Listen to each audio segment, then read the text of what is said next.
الصراحة يعني مش أي حاجة تطلع ترند نجربها.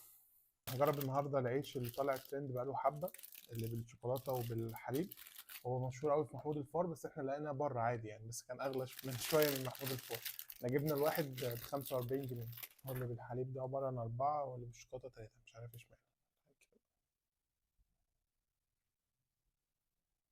حشو قليل قوي. يلا ندوق. هو طعمه كعيش حلو قوي وسوفت، بس الحشو ما جاش تقريبا. يعني زي ما انتم شايفينه في الصورة، اصلا أو في الفيديو هو قليل خالص، فطعمه مش باين خالص جوه العيش يعني. بس هو كعيش حلو جدا. الشوكولاتة يمكن الأمل يطلع فيه.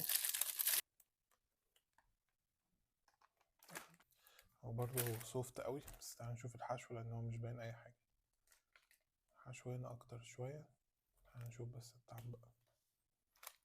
هنا بقى الموضوع مختلف، الحشو أكتر بكتير، بس طعم الشوكولاتة وقوامها أصلا غريب يعني. بصوا تحسوا حاجة زي جيلي شوية.